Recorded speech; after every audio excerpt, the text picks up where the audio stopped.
I'll probably, we're running out of time actually, so I'll... Did we have a time? Well, not really, but It's like 2 pages. we can actually leave after that, but I don't want to send everyone to sleep, so we'll try and skim through a little bit, maybe try and concentrate on the areas that maybe where I can add the most useful information. And yeah, if there's anything you want to know more about, just stop me and ask questions. So I'm going to talk about WebUI for game development. Goal here isn't really to convert anyone over to using WebUI, it's nothing like that. But I'd be happy just, we've had a bit of experience with it now. Phil's been working on it with me over the last year. And just to give you guys a bit more information about, what's behind the decision to use it and what you get out of it. And maybe you can consider it next time you're looking to build a UI for a game. So as a precursor, if you don't have an established UI system, should you or should you not use a web-based UI? As a yes or no answer? Yes. Yes. Yes. Okay. I think, the advantages are there. I'll talk about that as we go through. There are disadvantages. If you've got nothing else in place, no UI system, then I would recommend it. Okay. So I was looking for an example of a complex UI, and this is World of Warcraft, a game I've never actually played. Avoided it because I've heard you can get addicted to it. That's a legit shot. Well, apparently this is what you get if you let your UI be customizable by the end user. But it was really the only example of a complicated UI that I could find in sort of the correspondence to game development, because you get a lot of you can just do a Google image search and find a lot of images of complicated UIs that are for normal tools and Windows and that sort of stuff, but not for game development.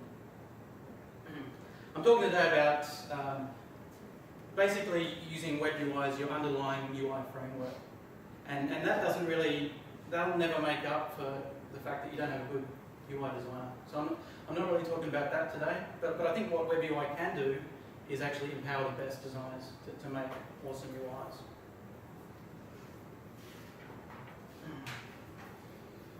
So the briefest possible explanation is using web technologies to develop your UI. I'm a traditional gamer, not a web-based game, although you could be doing that as well. You can also use it for building your in-house tools. So in this case, more sort of standard web applications that you can host internally, but I'm not talking about that today. The simplest way of putting it is to say that it's basically a web page that you plaster over the top of your game. There's no simpler way of putting it than that. There's not too many examples of people doing this online, apart from lots and lots of people are actually making web-based games, but using web UIs and sort of more traditional game engines basically. There's not too many examples. I've got a couple though. This one's Planetary Annihilation by Uber Entertainment. And so the background there is just, I think this is probably done on Unity or something, I can't quite remember. The background there is a 3D scene actually, and the foreground is a 2D UI using WebUI. This is another example, Answerables by Next. And it's an example of actually including like a web page in the 3D scene. So you can see it sort of on there on the 3D surface there. And it's also an example of integrating some social media content into this game, which is some sort of educational doing, I think. I'm going to do a quick demo just to show you something we've done at my company. Now I can't really show you any of the UIs we do for clients because they're all on NDA. But what I can do is show you an in-house tool that we've developed. We call it the Cinema tool. And it's basically a thing for doing, if you relate it to traditional game development, it's basically like a cutscene editor. So this is a Unity application. All this UI here is done using WebUI.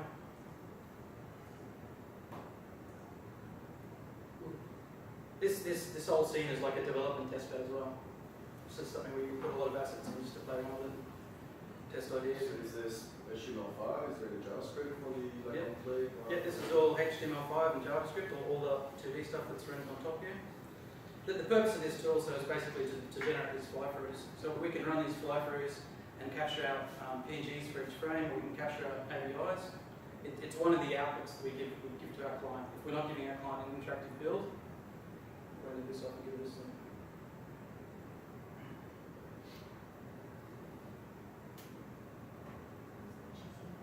And I just want to show you probably one of the most awesome features of you get from WebUI. It's going to run a program called Live Reload.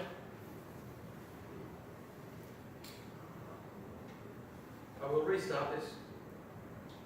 Normally I don't have a web debugger on this machine at the moment. If I had the one that comes with the system we use, then I could basically just connect up to it and reload it. But I have to just restart the application now to take advantage of this live reload.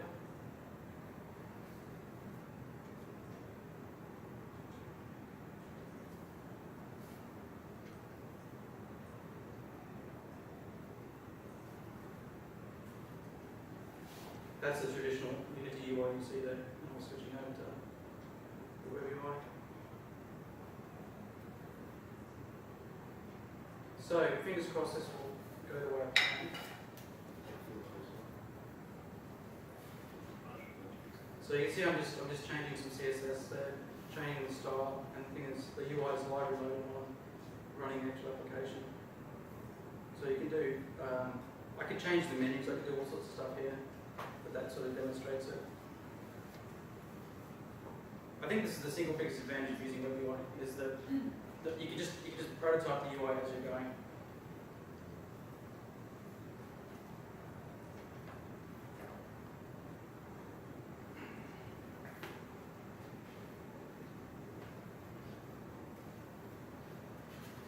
Okay, so I'll just give you a bit of background on myself and where I work. I've been a game developer for a long time. These days working for real serious games. Tell you more about that in a second. Now, mostly I've been a technologist, so most of my career I've worked on engine teams or tools teams, doing that kind of thing. I felt myself being attracted to that in the early days when I was working on the PlayStation 2, and you know the technology wasn't what I wanted it to be, or it wasn't as good as it could be, or we weren't productive enough using it. So I always felt myself gravitate into that sort of work to make the tools and the tech more productive. And ultimately, the fact that I love game technology is what's led to this meetup. I've got a lot of experience with UI systems, so that's traditional things like Win32 back in the really early days of my career, MFC, Windows Forms, WPF. At various games companies, I've worked with and worked on hand-rolled UI systems. So I've seen some of the best that are out there and some of the worst. I've done 2 projects that used Flash-based UIs. So that's the nearest thing to WebUI I could possibly think of. It's only been over the last year that I've been working with WebUI.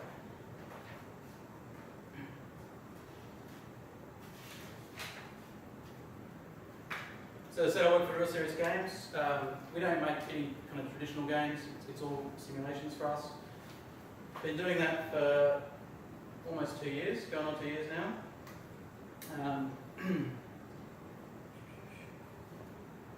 We make use of game development technology, so specifically Unity to produce our simulations. And what we do is mostly what we do is simulations of construction projects. So we take client specifications like construction schedules and AutoCAD and all sorts of other documents and diagrams, and we have artists and engineers and programmers, and we turn that into simulations. Our software, it's all about visual planning for construction projects.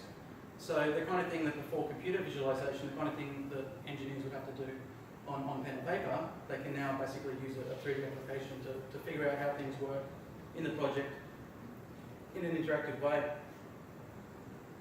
And as I said, sometimes when we don't do an interactive build for a client, maybe all they need is like a video, or they come to us with a script for video, and we build that for them. Sorry, why do you call it 4D? What's the 4D? Time. So one of our big selling points is that you can take a construction project, and there's a slider down the bottom. Well, basically, what is a slider? It's like a timeline, and you can take that backward and forward and see the construction project playing out, things being built, torn down, whatever.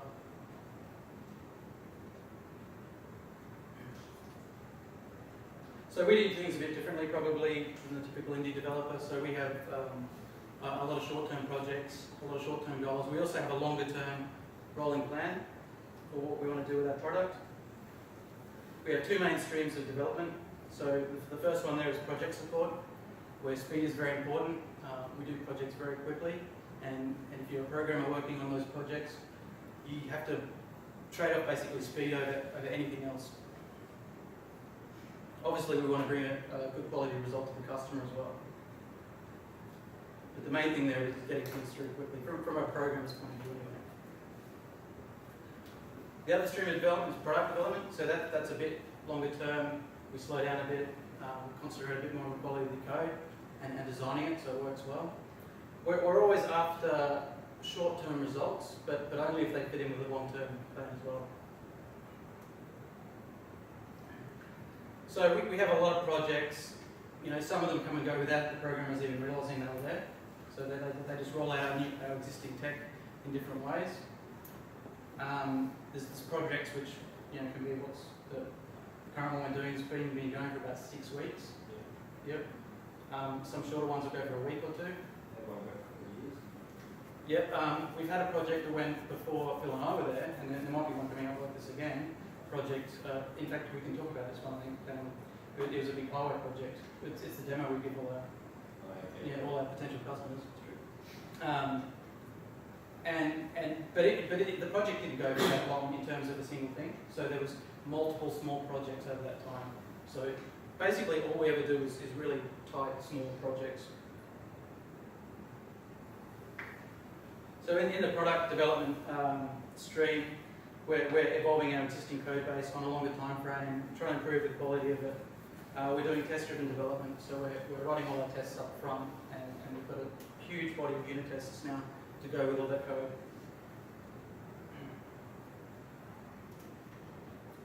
So we develop mostly for Windows. I say mostly, we don't really do anything else, but you never know what's coming out and what we're doing next week, so we could be doing anything next week. But as a result of this anyway, today's talk's going to have a particular bias, and due to the fact that it's simulations rather than traditional games, there's going to be some differences to the way we do things to the way you guys might do things. We have to take that into account. Working on PCs means we have usually a lot of memory and CPU to play with, although we do regularly push Unity to its limits. And that's either via very large scenes or very large data sets of other types of data. We also use Unity in ways it clearly wasn't designed for. So we have a team of artists contributing to Unity scenes, and that doesn't really work well with Unity. Hopefully they'll resolve that at some point. We have only 3 programmers. We contribute to a shared code base. We compile that to DLLs, and we roll that out to each project. Unity 4 supports that workflow pretty well. Unity 3 used to crash a lot when we tried to update it. But it's working well now. We use Mercurial and Perforce for version control, so Mercurial for code, Perforce for the assets. Fortunately, Unity 4 now almost has adequate support for version control. You can believe that they're 4 versions in, and they're only just dealing with this really now. Yeah, so it's not perfect, but you can do it now. We have a fully automated build and test process. That's built on top of Jenkins, which is continuous integration software. And we use Grunt, which is a build system. I'll talk a little bit more about that in a sec. Unity works reasonably well running it headless from the command line, although I'd prefer if they just provided us with libraries, like APIs, or command line utilities for doing the builds and doing the automated work we do. But unfortunately, you have to run everything through the Unity editor and then just turn on the visuals. Unity's moving all the time though, so hopefully they're going to improve on some of this stuff in the future. So how we get here, a year ago I talked a bit about Automium. There's probably a couple of you who were actually here for that talk. It was a short talk. Automium is a third-party platform for WebUI. It's built on WebKit. There were some problems with it, unfortunately. It had a very old version of WebKit integrated, which the problem for us was that it didn't support WebSocket properly, which is the communication protocol we're planning on using for the UI to talk to the game. And I couldn't get in, you just couldn't get in touch with these guys.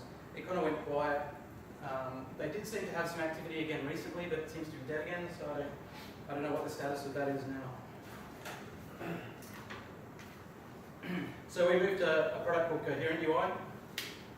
It was really easy to move over to that, and these guys I was able to get in contact with them. They were very willing to help. It's got a pretty reasonable price tag. I'm going to talk more about that as we go through. So the other option would have been to do it yourself. Actually, there's this new WebKit that I discovered only a couple of days ago. That's a potential new competitor to Coherent. I don't know what the status of that is or where it's at, but it's a potential option. If you're looking to do it yourself, you can compile WebKit. It's not for the faint of heart. It's like a big thing, and it'll take a while just to figure out how to compile that. When I was back looking at Orsomium, so this is a year ago, I was also looking at Berkelium and the Unity Berkelium plugin. So Berkelium is an open source wrapper for WebKit that will basically allow you to render a web page to a texture. And then obviously the Unity plugin is what integrates that into Unity, if Unity is your chosen game engine, that is. That's dead now, that project.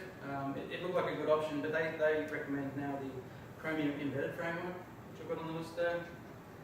It sounds pretty promising. Again, if you want to compile it all from scratch, it's probably going to be a fair bit of effort.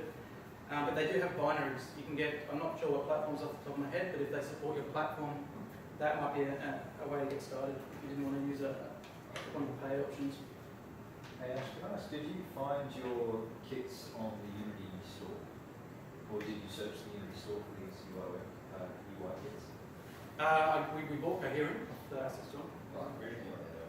No. Wow, that was on their own page for quite a while.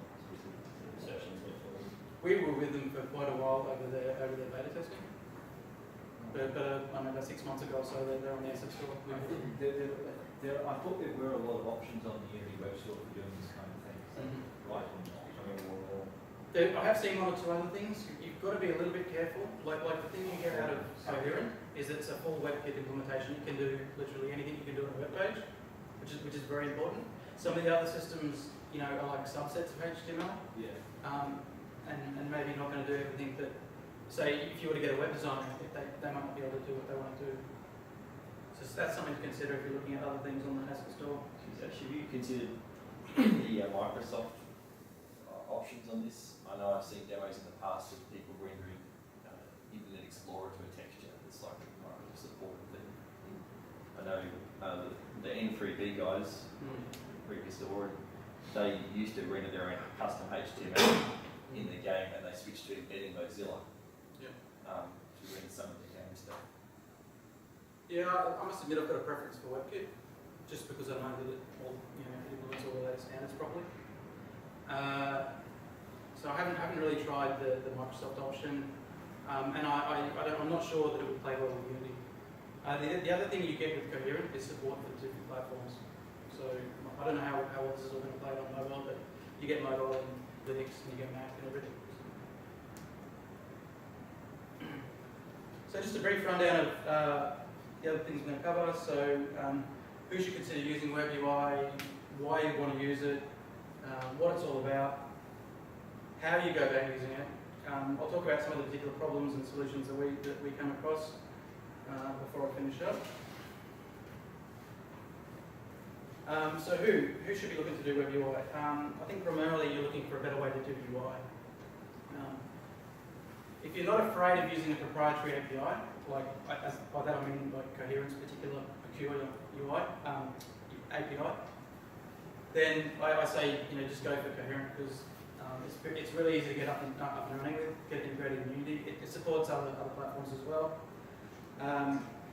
However, if you're wanting to avoid the proprietary API, which is kind of what we wanted to avoid, and also what made it possible for us to move from Orsomium to Coherent, we put an abstraction layer on top of it. So that requires more effort, a bigger team, and a longer-term project. And you probably don't care about that sort. There's a lot of things that we've done that you probably won't care about too much if you're only making like a 3 to 6 month game or something like that.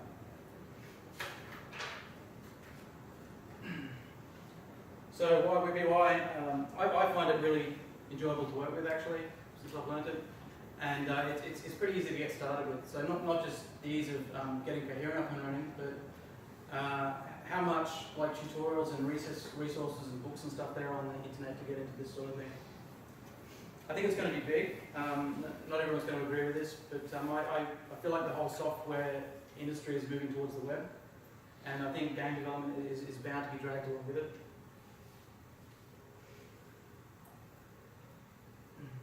It makes building UIs easier. Your previous point, to be fair, is also the movement the other way around when you see like native client Chrome with like Unity running the left layer and stuff, like WebGL, Mm. like a lot of stuff like native dev going in the browser also. Yeah. So you see stuff like the recent Firefox demos where they're running like Unreal, compiled to JavaScript assembly. It's called. JavaScript is the assembly of the new world. It's like powering. Yeah, a lot of the web stuff's moving towards there being it's not a web page or web HTML anymore, it's really its own container. So it's a very different place now. Yeah, examples of it. I haven't seen the websites doing that actively. It's called single page apps. Okay. All the apps and the stuff's different, but I'll talk about it later if you want there. So I think building WebUI is like once you've got over the learning curve and once you're set up right, it's a lot easier than building any other kind of UI. There's a lot of tools that can help you with that, and there's a lot of like open source and third-party code out there that will help you kind of understand what you need to do.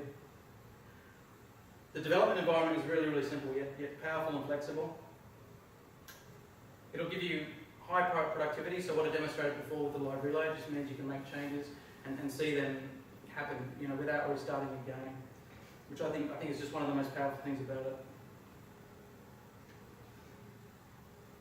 There's no compilation, so you just type some code and save it, and it'll refresh. So that makes things a little bit quicker.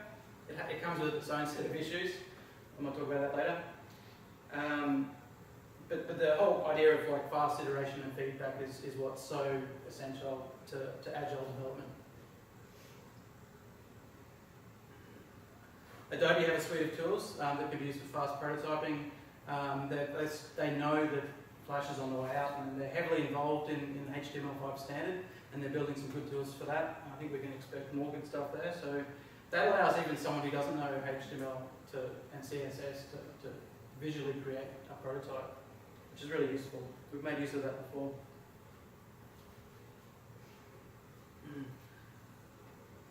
So there's a huge existing pool of talent as well. But there's lots of people out there who already know this stuff. You can either contract them in or hit them up for help in some way. There's also, they've contributed to this massive shared pool of knowledge and open source code and tools as well. So there's just so much out there you can take advantage of. And I think you can build some really great UIs with it as well. You only have to look at, CSS and Garden? Has anyone seen that? So have a look at that later. Basically it's got the same structure, but you click these buttons on the side to change the styling, and you can get radically different kind of visuals just by changing the CSS. So just a few more reasons why you might want to use it. It's really easy to test, so you can test it in the browser, like if you've got yourself set up right. You can have that live reload program to just restart it when you need to. You can easily include any mini web in there, so because it's just an embedded browser, you can easily hit a remote server, pull down some leaderboard data or something like that to include in your UI. The way it's set up, I don't know if every solution is going to be this way, but the way it's set up with Coherent is there's two processes. There's one for UI and then there's the process that's got the rest of your game running in it. So there's this separation of game and UI that I actually quite like. I think it enforces a better design in your system, and so it makes the code part of it more testable. And I'm talking about unit testing.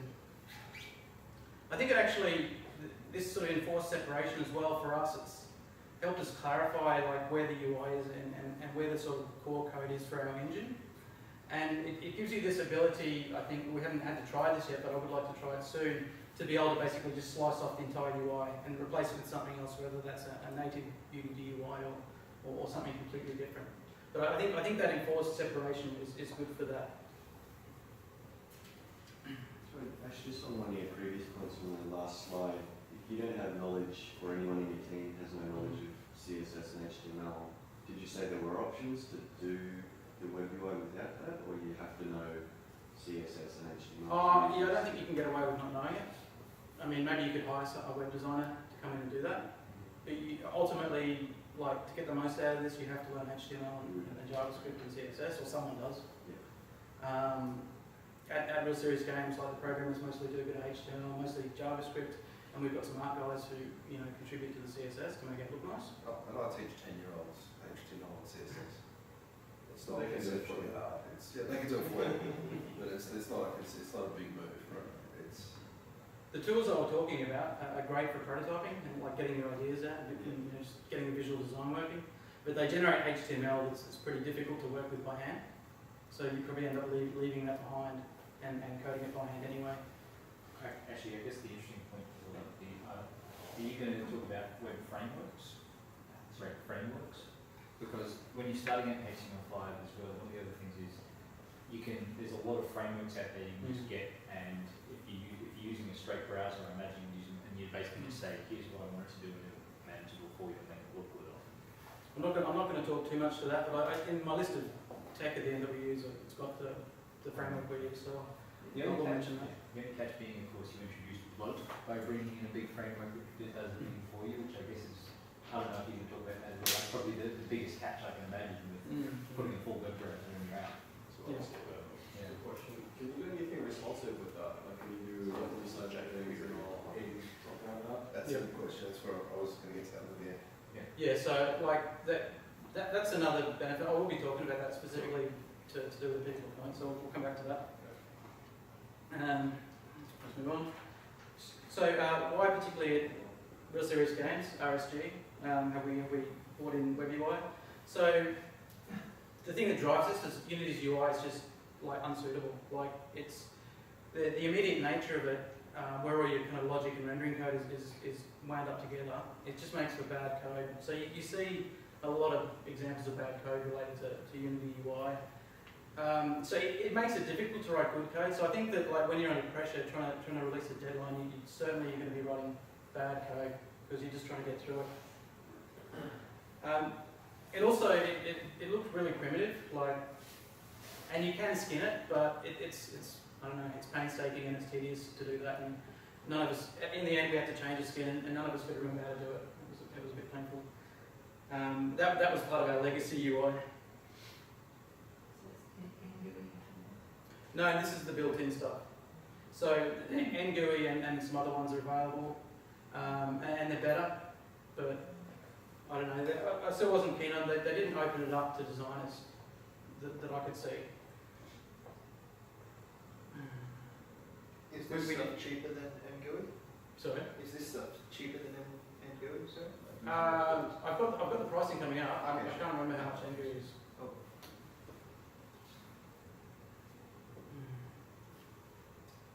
I think the fact that there are so many other GUIs available is testament to how bad the Unity UI system is. There's a new one coming up as well. They've announced that for Unity 4.6.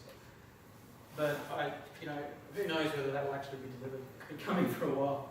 Like that's written by the guy who made it. Yeah, that's right. But apparently he's left and gone back to do his own thing, his own UI again. So I don't know if that's any indication of where it's going to go, but it doesn't seem good. So at RSG, we want to have reduced lock-in. I mean, this kind of came from when we changed from Automation to Coherent, and we weren't convinced that Coherent was going to be the right answer either, so we just sort of kept fairly flexible and agile and tried to keep ourselves a little bit distance from it, so we could change if we needed to. We want to just minimise our reliance on any one particular single solution as well, especially something so new as Coherent, because when we started using it, it was only just released into beta.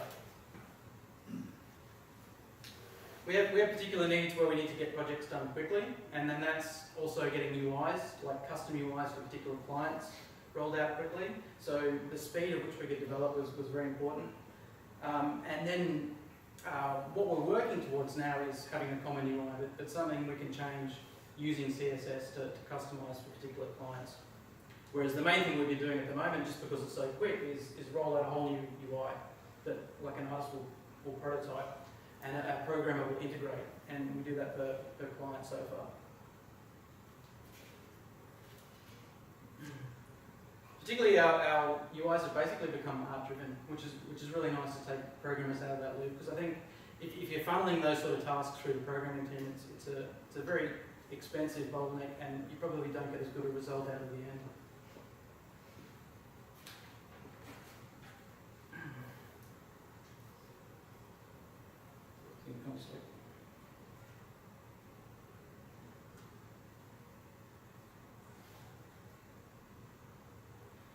So these are a few reasons why you might not want to use WebUI.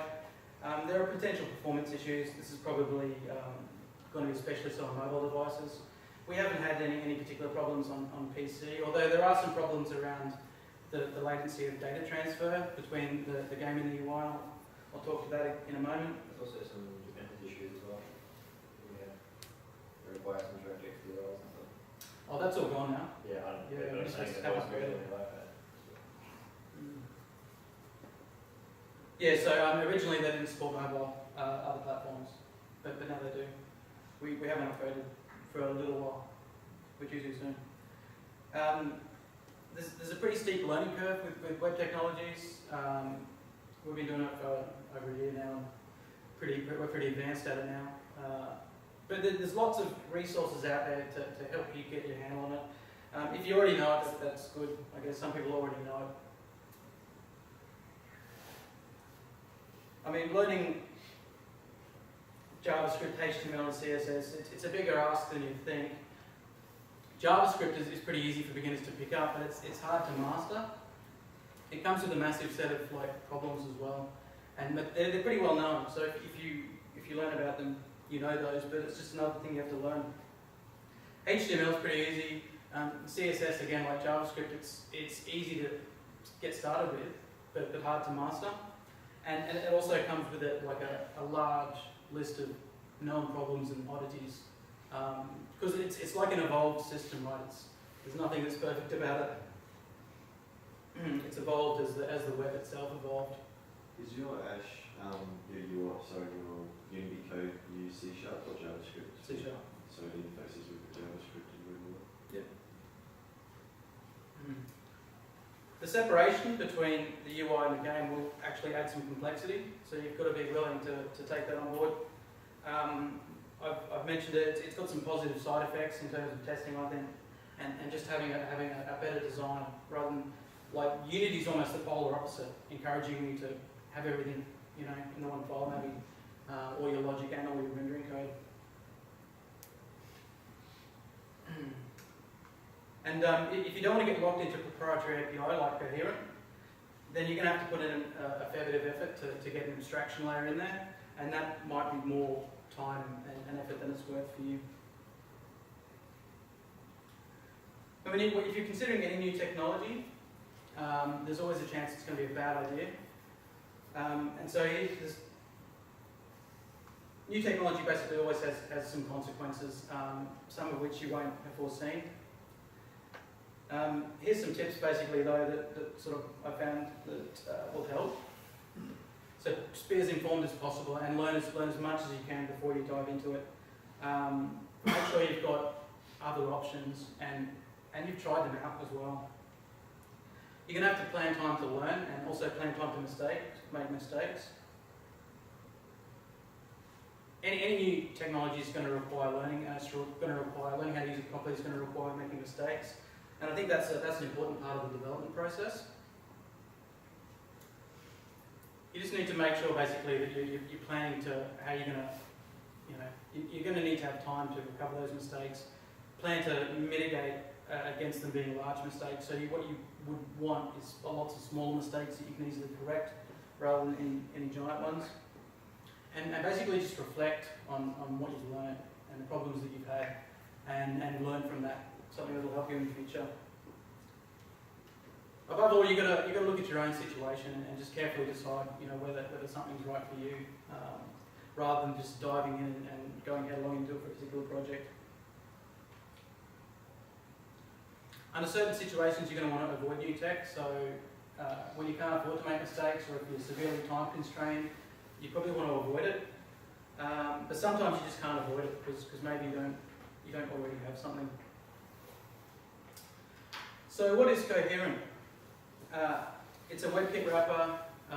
It's basically a thing that will render your web page as a texture so that you can render it on top of your scene.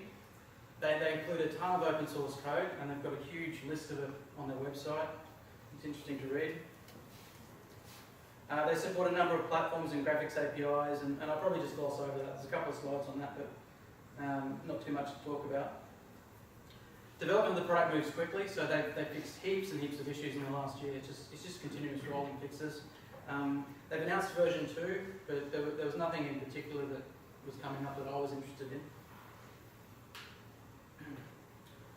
So that's the operating systems, pretty much everything, I think. Except the things that you run games on. Various engines are supported. My only experience is with Unity, although I kind of went through a mental exercise of reading their docs and integrating it with DirectX so that I could understand better how it worked. Because when you use it under Unity, it's just going to plug in and it starts working. You don't have to worry too much about any of the low-level aspects of it. They've got APIs for C++ and C#. There's also integration with other UI frameworks if you just want to embed a browser in some other application. That's the pricing. We go for standard pricing, which basically includes this. I'm going to explain what views are in a minute. Can you just do that once? Sorry? Per seat. Yeah. Number of people. Yeah, number of people. Yeah, so designers and or. I don't know. The thing is, they don't have very clear licensing terms, and we've asked them for that, but they haven't given it to us. So. I'm trying to imagine what seat is in this context anyway. Sorry. Yeah, well, I do as well, and they don't have anything that clarifies that. So I don't know. That might be a barrier for some people.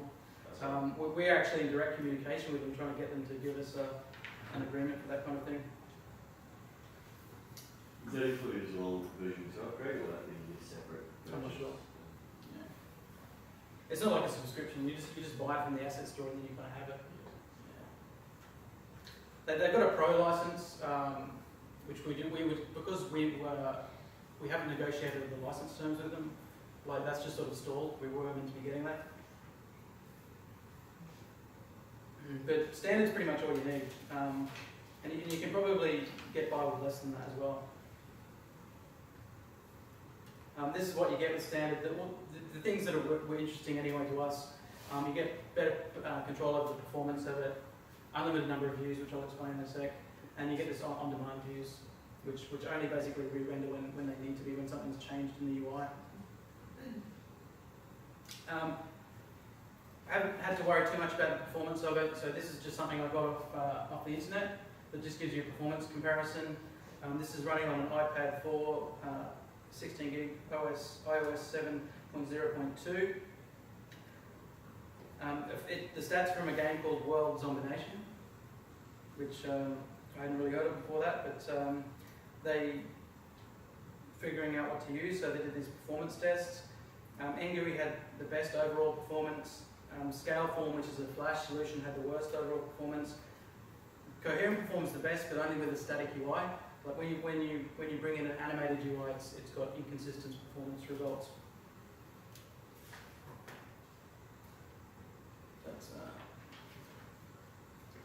memory usage is really good for Coherent, and that's presumably because it runs in a completely separate process, so it doesn't actually impact the memory of your game at all.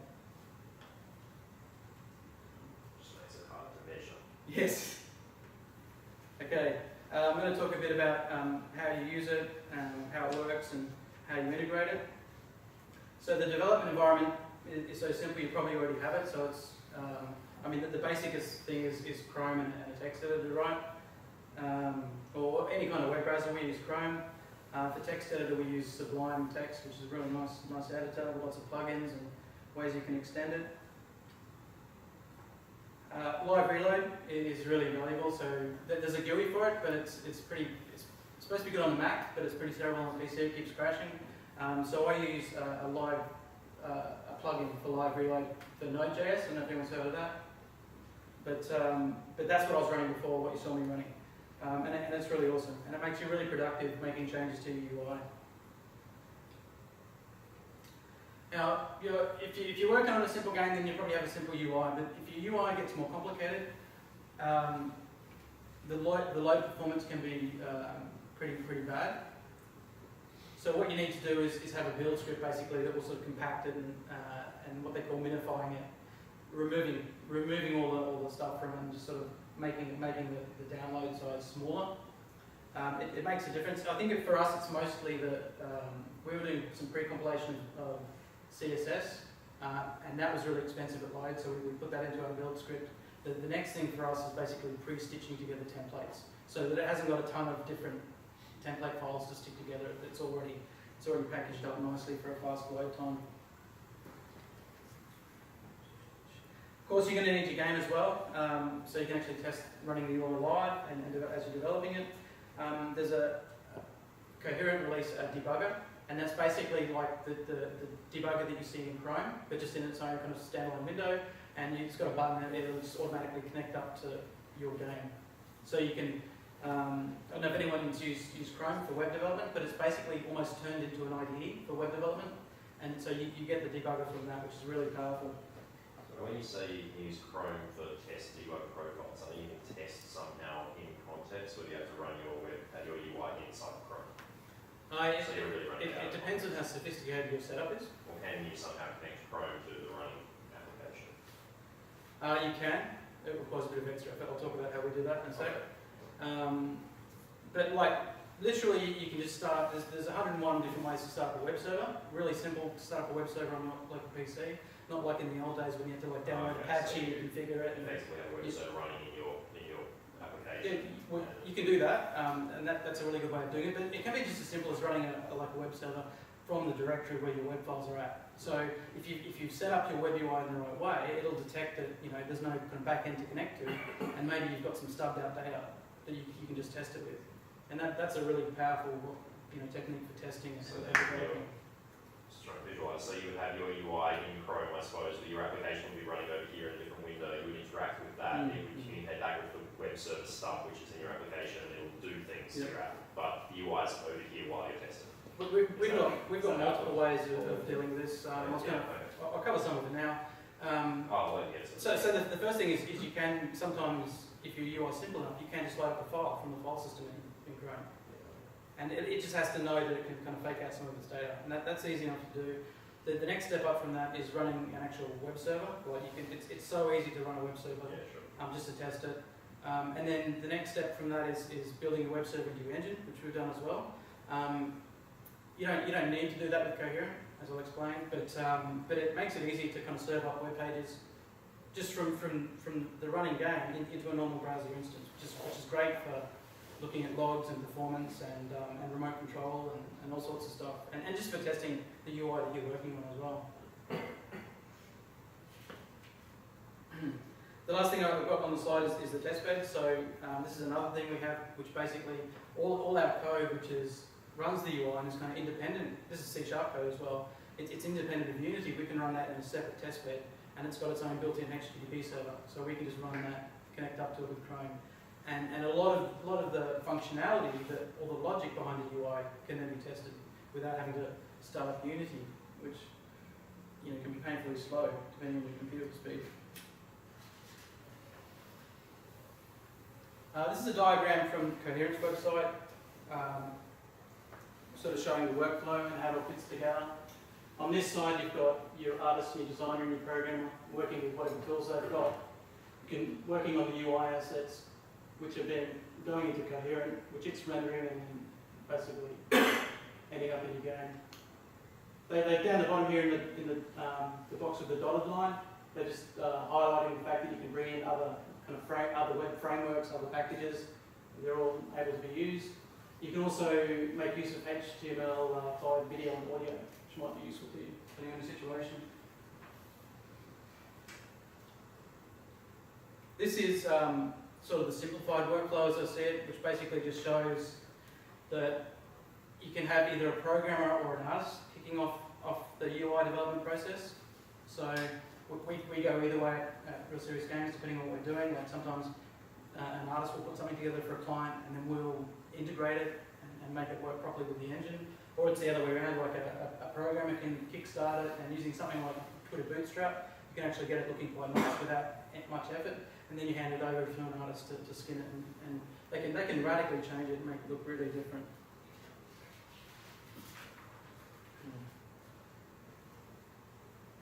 How are we going for time? I better speed up. This is just going over the startup. I'll have all these online if you want to have a more detailed look at them. And it's basically just, when you start, you're going to create a view, and that's basically, a view is basically a web browser instance, and that view is going to give you a callback where you're going to make a texture for it to basically copy its, the contents of the web page into, so that you can render it as part of your game render. This diagram highlights the fact that it works through multiple processes. So on the left-hand side, you've got the game with your input manager. It's going to have to pipe input events via the Coherent API into the Coherent process, and the browser component there is going to make whatever changes it needs to the UI there, re-render it, and give you back a texture that you can render in the game. So is that texture being serialized over the WebSocket, or is that a shared memory? No, this is nothing to do with WebSockets now. So I think what Coherent uses under the hood is shared memory to copy these things backwards and forwards. This part of it you don't really know, have to know much about it if you're using Unity. I basically just look through the DirectX integration docs to work out how they actually do some of this thing if you had to integrate it from scratch in an engine.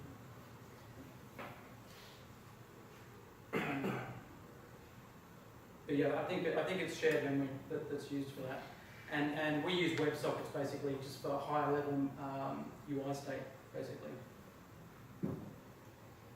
That texture goes to any resolution, imagine. There's no jaggies in the fonts or text or anything. No, that's been pretty good so far. Nicely. I just want to highlight how rendering works. Although, you know, the simple thing is it's basically just delivers you a texture, right? You have to copy that texture and then render it over your screen. And as I said with Unity, it's just kind of plug in and it's there kind of thing. It's very simple to set up.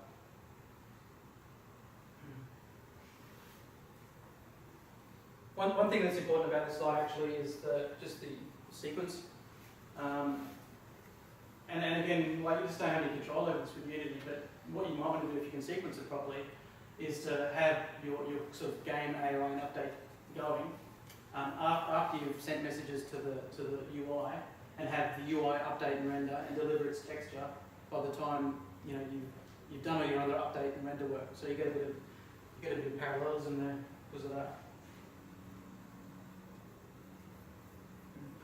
Okay, this is a weird-looking game, but it was a good example of views. So the way Coherent recommend doing this is to split your UI into multiple views, where each view is basically a browser instance. So I've highlighted them in red where I thought they might be. This is not to say that they do it this way. It's just this is the way they could do it, and I thought it was a good example.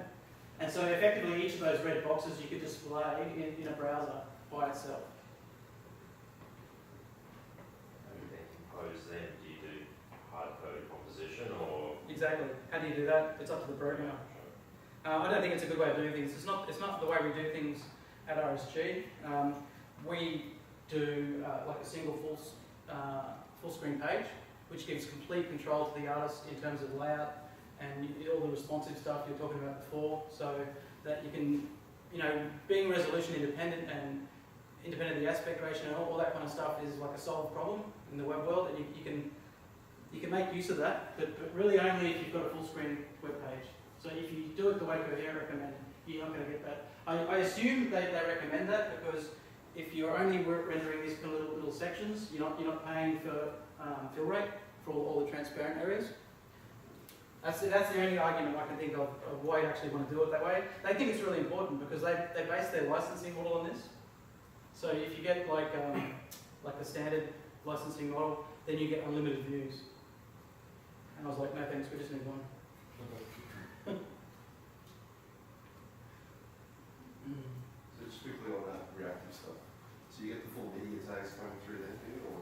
We haven't made use of them, so I'm not really sure about that actually. I think it's one of the big problems that people that near where we work complain about with their GUI stuff is being able to respond to different orientations on their mobile, different screen sizes and all that sort of stuff, and that's what they've spent the majority of their time fighting. Yeah. Yeah, no, I've never looked into that, but I assume they would because they do support mobile devices, and that would seem to be the best way to make your UI resolution independent. So, You have a media querying effect in there. you hope so. So what you get out of the box with Coherent is that, well, they don't include a general purpose HTTP server, which is a pity because that would have been awesome. What they do have is a built-in method of serving up files. I've highlighted a little red box there. You'll see that says co-UI instead of HTTP. So that's their own kind of custom thing. And what that does is when the browser requests a file of that, it'll trigger like a sort of a plug-in handler in your code to request the files. We didn't bother with this, so we just from when we were in Orsomium, we implemented our own HTTP server.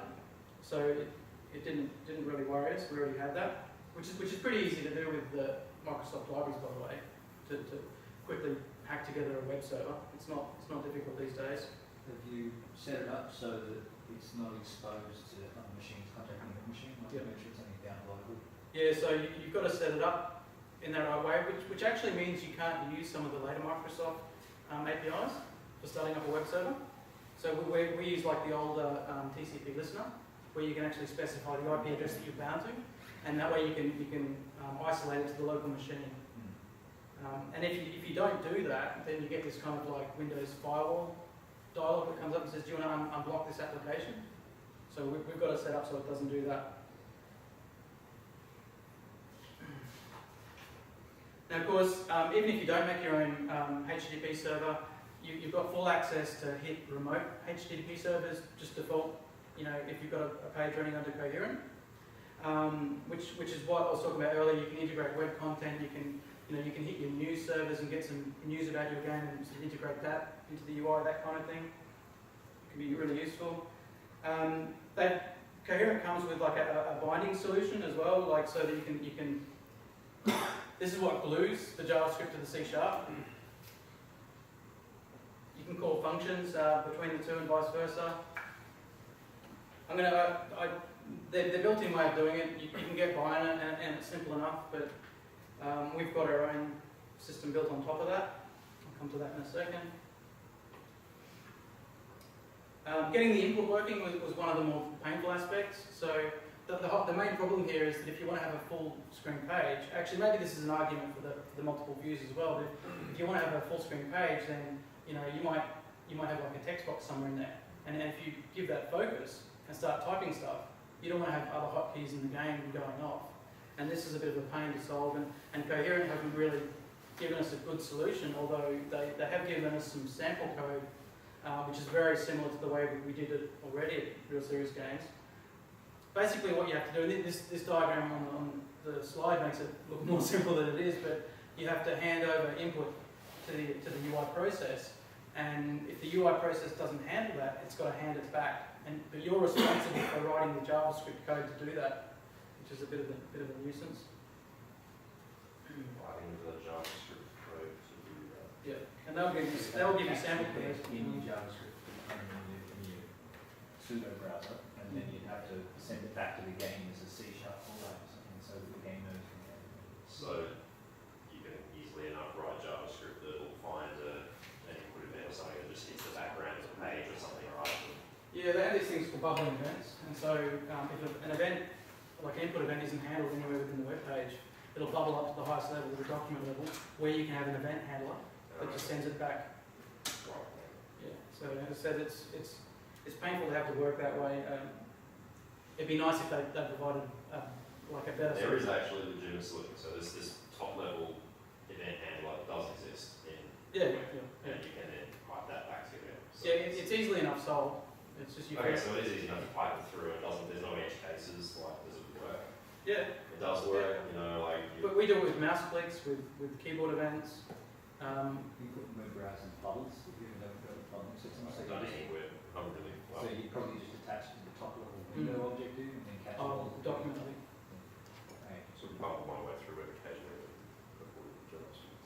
And then we introduce a special HTML attribute, which you can do in HTML5, that basically prevents the bubbling up of the events.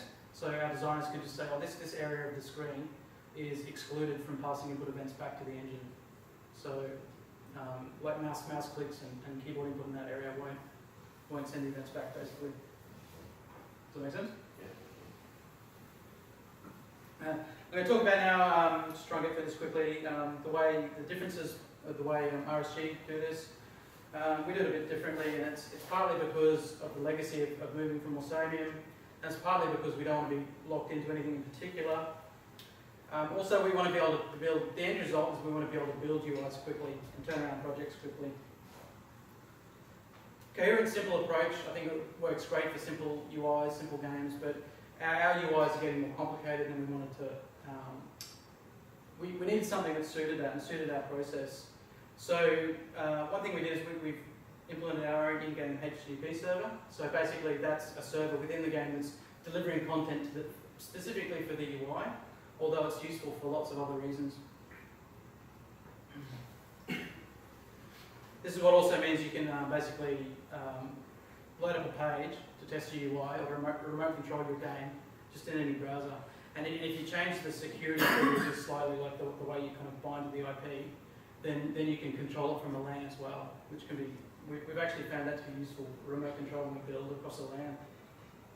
So can you push like changes to the page remotely? Like if you have a bunch of games running, the game's live, no, you know, update that page and just have like stuff loaded on every game star or something. Can you do that? Well, live reload allows you to automatically refresh the UI. But when you're developing that, yeah, sure. But what I mean is, imagine you have like UI and now today we're deploying another version of it. Yeah, I mean, it's just limited by your imagination, really. You could have your UI completely, like for a local game on someone's computer, you could have that completely delivered from some remote server. If you wanted that always up to date. But there could even be a different section of your UI, like mostly your UI is local, but then you go through a certain section and you go to something live, like, you know, like the kind of app store or something like that for your game or whatever. But you know, there's so many different options of things you can do with this. It's just, yeah, limited by what you can think up, basically, I think. That actually sounds like a real benefit. One of the biggest benefits to this, you can have like a news page in your game, where you can literally just stick it in your website and have to pull that down and stick it in Little leaderboards and all those sorts of things, you can style them up in the web. And it could look exactly the same as well, if that's what you want. Yeah, exactly. Your website can show the same stuff and it can be literally the same thing. Just Cyberark 2 is a good example of this from the start. So we, as I mentioned, we use a single full screen view, and I think it's the simplest approach, and it gives the artist the most control. There is some merit in the multiple view way of doing things, and it's just the transparencies, I think. I think it's just maybe performance constraints, that's all you would care about in that situation. We also do data binding and remote method identification a bit differently. That's the stuff that works on top of WebSockets, and we've just made that really feel really easy and really natural to use. So it's easy to call a C# function from JavaScript, and all the mechanics of that are kind of hidden behind these low-level systems that we wrote ages ago and really stood the test of time. The data transfer will do really complicated hierarchies of data. So it'll take entire C# object graphs and use reflection to basically serialize that, copy it across from the UI, and then it'll keep them in sync. So as properties change, it'll use reflection to update them. And so you change a variable in JavaScript and that will just come across and vice versa.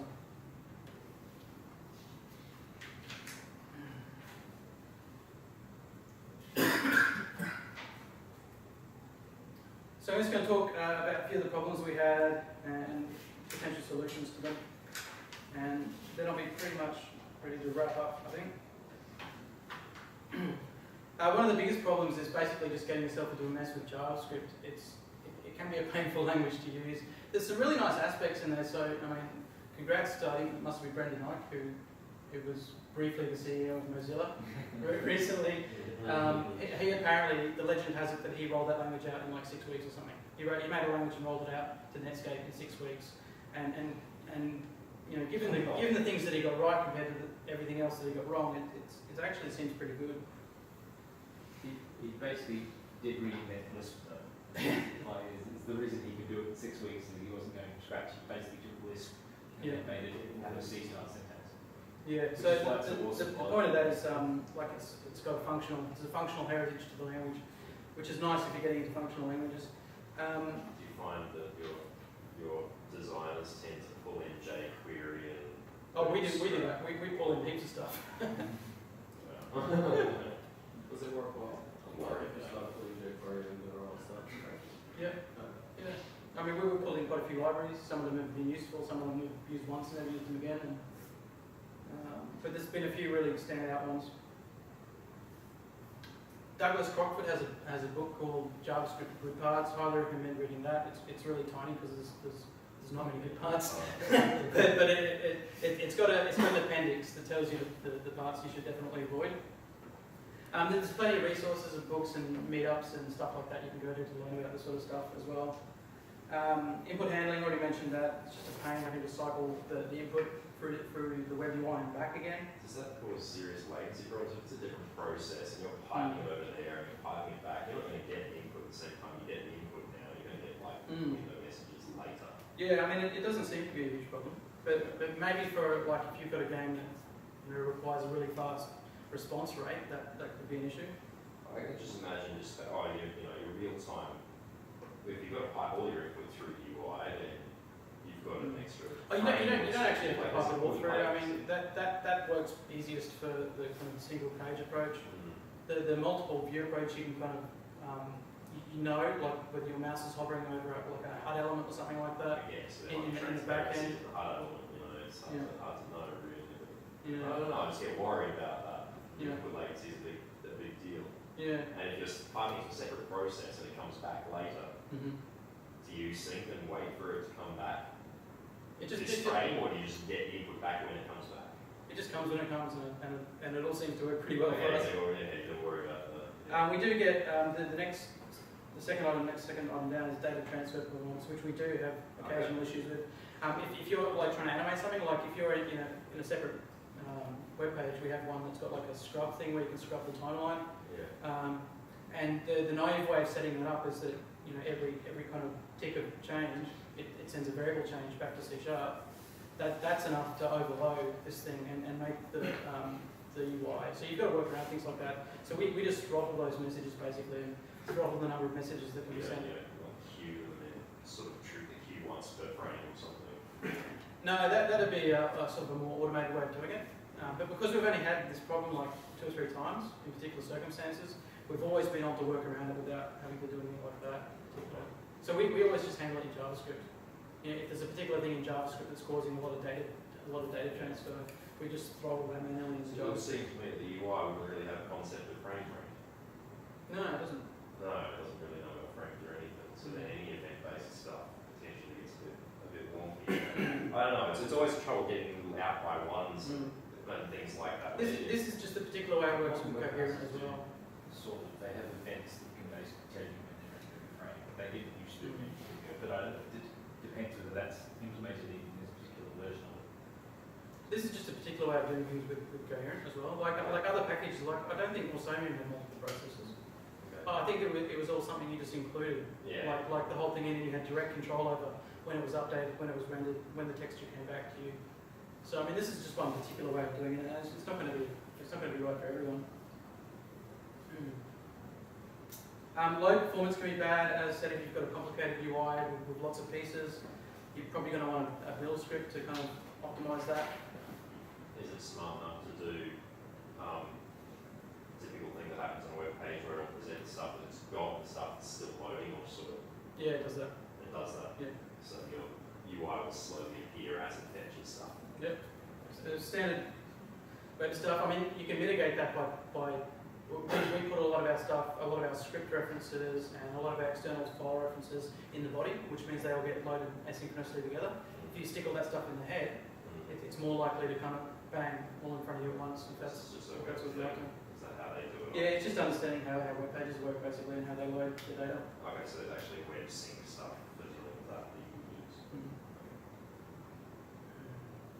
The fact that we implemented our own HTTP server sort of brought multiple threads into this scenario as well. So the incoming messages for like WebSockets and incoming requests for pages get handled on worker threads, which is all good and well. It just if you want to interoperate with Unity, it doesn't play that well. You can't call Unity API functions from a worker thread, so you're going to have to manage the synchronization. We've got that partially automated, so that when you from JavaScript, if you call a C# function, that'll automatically get dispatched. Even though the message is handled in the worker thread, it automatically gets dispatched for handling in the main thread, so you don't have to worry about, when and where you're going to touch Unity APIs. The data transfer, because it can potentially be performance sensitive, that always happens in the worker thread.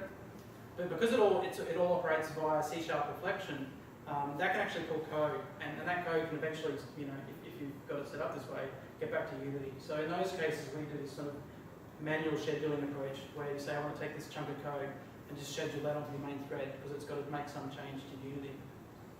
Good question. If you're thinking specifically for rapid prototyping, I think this would be the thing used for like multiplayer, like a chess game or Civ or something like that, where like you use WebSockets and send people to sort of. Oh yeah, lots of people are doing experiments with WebSockets in games. It's a really cool mini sort of MMO online. Do you remember what that was called? It's completely in the browser, completely done using WebSockets. Like a 2D Zelda. Oh, you can Browser Quest. Browser Quest. That's it. That's heaps of fun. Go and have a look at that. Yeah. That's all using like web technologies and WebSockets. What I remember was the Infinite Scrabble. But that's not as fun. Scrabble was Not as fun as played Browser for years. Quest. It's bigger and bigger and bigger and bigger and bigger. Like 2-3 years away. But yeah, Browser Quest is a great example. Hey? So in this sort of example, when you have a known browser target too, like the WebSockets are great, but if you want for anything where, because it's TCP, it's a reliable protocol. If you want to do real-time type stuff, there's now a new thing which I think it's called reliability. No, it's RTSC. I can't remember what it's called. There's a new web protocol basically, and that's basically a way for web browsers to use UDP. Is the short version. And it also has basically got video and audio. It's been built to do basically things like Skype and Google Chat. It's being built by Google in web browsers, so it's got like built-in stuff for voice chat and video chat and streams. So if you're doing game stuff, that means you can basically build voice chat in your web game straight up into the protocol, and it will do it as like multiple layered streams with your other UDP streams. So you can do data streams as well. Game it's all UDP. Speedy? SPT1? No, that's just Speedy is just a faster version. Yeah. It's just compressed. I wish I. It's actually a new The protocol. name's It's still like code name, I'll you shoot it out in 10 use seconds. TCP, but you use it, declare it when you create a software call. So It's using UDP under the hood, so it's not TCP based at all. So Speedy's faster, but it's still just compressed. It's just being over TCP. Sorry, Raj. That's right. Last thing here is the asynchronous JavaScript can be a bit of a pain to get your head around. Promises, that's being good. Yep, I was going to mention that. Promises are good, but I found something even better for managing asynchronous code. It's called functional reactive programming. I don't know if anyone's heard of that. I'm newly just sort of learning about it. RX.net, an open source framework from Microsoft for doing this kind of thing, and then RxJS. So anyway, that's just something I'm looking into. That's a great way to manage asynchronous code. Oh, there's one more thing there. Originally, we had trouble getting Coherent working on all the PC graphics hardware, so you're going to need to test on any hardware you want to run it on. I think the newest versions of Coherent have fixed all these issues anyway, but originally we had problems with it. I was going to cover some of the risks and how you can mitigate against them. Not going to worry too much about that. You can look it up later if you want. This is the list of tech that we use. You can Google this separate if you want. But the framework we use is AngularJS, which is just fantastic. Some people won't like it because it's kind of like it's not a modular framework. It kind of does a lot for you in one package, but it happens to do everything really well, and it was just perfect for us to get some. What that means. What's that? Framework. Oh yeah. It's really simple. Yeah, I mean, it's just a thing that you can build UI on top of, whether it's a web page, a web application, or a web UI for a game. Okay. It's a UI building framework. So I mean, what WebUI gets you is buttons. It's a system that just builds that for you when you tell it to understand buttons. You know what HTML is No, by definition. no, well, buttons might be a poor example. Angular works really well with It's the HTML. idea for dynamic composing. It's a lot. We've used UI frameworks like Qt and anything like that. Yeah, so- MFC. Think of it as MFC for the web. What's the point of HTML? HTML down to guts is really just boxes. The main problem with, Sure, with but old style HTML development yeah. is that you have to write a lot of code to say, oh, you know, the data's changed, I'm going to pull this HTML out, and I'm going to put something else in, and So you're saying that, rearranging your UI. Angular, so you're saying that, sorry, you're saying that your UI is in fact a JavaScript program rather than a web page. That's what most web pages Yeah. are. No, I've gone. Well, it's definitely going to be see a the web simple page. web Yeah, it won't do application. anything without JavaScript. Oh yeah, maybe that's true. I thought JavaScript was maybe. Angular's got a really- it's really it's actually a powerful- composition. That's part of what the frameworks give. AngularJS has got a really powerful templating system. Yeah. And so basically, you've got some data, and you've got some logic to go with that in JavaScript functions or whatever. And then you've got like HTML that sort of binds on top of that and represents it. And it eliminates a lot of boilerplate code that kind of you would normally have for generating your UI and changing it when the data changes. It's pretty simple and it takes full advantage of HTML5. And you can even define, like, this is the power of it. So you're saying it is for dynamically composing Yes. the web page. Yeah. With JavaScript. Yeah. Okay. But it's more based on data. And you know, you're putting a template over the top of data and that kind of generates your Oh, I website. see. I see. And it's got all data binding, so you can directly bind in data from, you know, for display in your HTML. And the power of it is such that you can make new HTML elements. So you might have like a, I don't know, an open file dialog box or something. You can just stick in there and sort use of that. things there, but I didn't realise that it was much further than that. Yeah, Angular builds on jQuery at a low level, but it actually makes jQuery somewhat redundant because you don't. jQuery is really famous for being able to do like low-level DOM manipulation stuff, like manipulating the HTML dynamically, and Angular does a lot of that for you automatically. So you don't need it so much. Okay, so you can start with like a template and just feed it some JSON block and Exactly. in some way. Yeah. Okay. And if you get it set up right, it makes it really simple, right? You have a bunch of data that gets serialized from C# objects to JSON. It comes across the WebSocket. You've got a template that renders that out, you know, and that's your UI. Plain and simple. Okay. We can talk about it Sounds another like, video. yeah, I think it sounds like something, if you're running a game, that sounds like something you would want to do in your native code rather than in your JavaScript.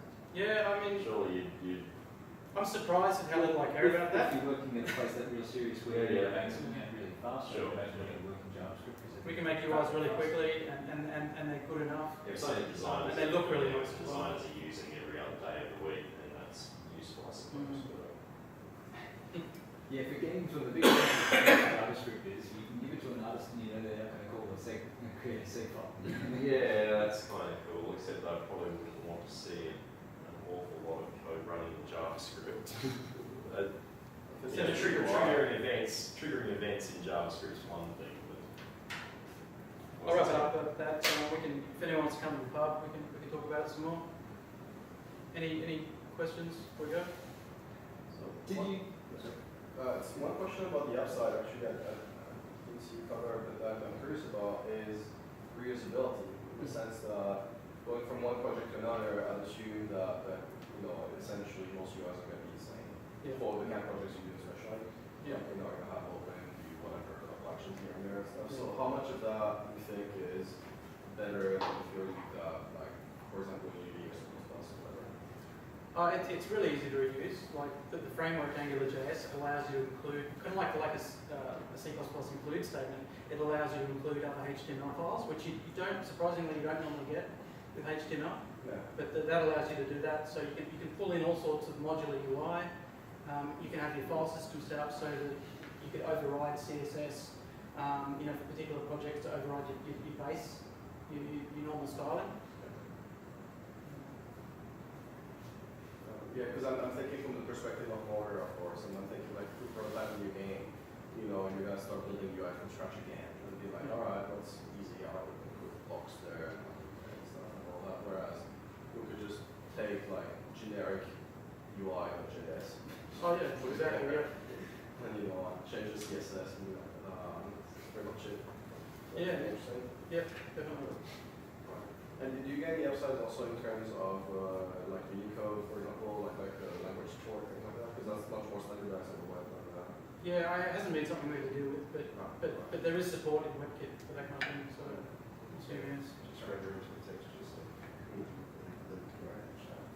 So WebKit's doing the rendering, right? WebKit's not WebKit.